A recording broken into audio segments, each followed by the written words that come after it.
Hi guys, तो in short हम जल्दी जल्दी पढ़ते हैं कि एसओएस रिस्पांस होता कहाँ है और ये कैसा मैकेनिज्म है। फर्स्ट ऑफ ऑल हम एसओएस रिस्पांस को हमेशा इकोलाई में स्टडी करते हैं। इस मैकेनिज्म के लिए दो की रेगुलेटरी एंजाइम्स प्रोटीन है हमारे पास में, रैक ए प्रोटीन और लैक्स ए प्रोटीन।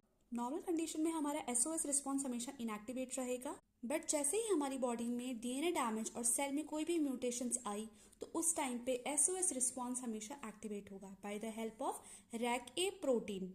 तो जो मैंने ये आप दो आपको प्रोटीन्स बताए हैं ये बेसिकली एक दूसरे के कॉन्ट्ररी काम करते हैं।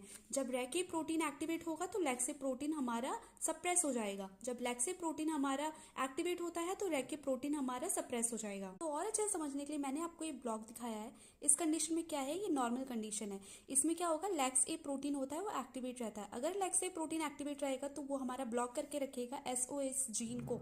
दैट मीन्स कि हमारी बॉडी में कोई भी सेल डैमेज की अभी प्रोसेस पाथवे शुरू नहीं हुई है।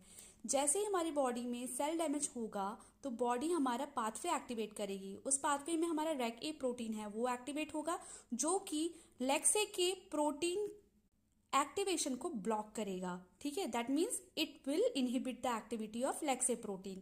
तो आपको पता चला कि ये दोनों एक दूसरे से कॉन्ट्ररी कैसे हैं। तो चलिए हम मैकेनिज्म को पढ़ते हैं। जैसे कि हमारा ये डीएनए है, इसमें कोई डैमेज हो गया ड्यू टू सम म्यूटेशंस। इसके बाद क्या होगा कि सेल डिवीजन के टाइम पे डीएनए रेप्लिकेशन ब्लॉक हो जाएगी। ब्लॉक होने के बाद में हमारा रिक्रूटमेंट होती है रैक ए प्रोटीन्स की। कौन सी साइट पे, डीएनए डैमेज साइट पे। अब ये रैक ए प्रोटीन क्या करेगा, फिलामेंट क्रिएट करेगा around the single strand DNA. मतलब कि अगर हमारी म्यूटेशन किसी सिंगल स्ट्रैंड में हुई है तो जाके वहां पे एक ब्लॉक क्रिएट कर देगा, एक फिलामेंट प्रोटीन क्रिएट कर देगा कि इस जगह में म्यूटेशन हुई है। By activation of rack A protein it inhibit the lakhs A repressor. As we know कि लैक्स ए रिप्रेसर अगर एक्टिवेट रहता है तो हमारा एसओ रिस्पॉन्स भी हमारा इनएक्टिवेट रहता है।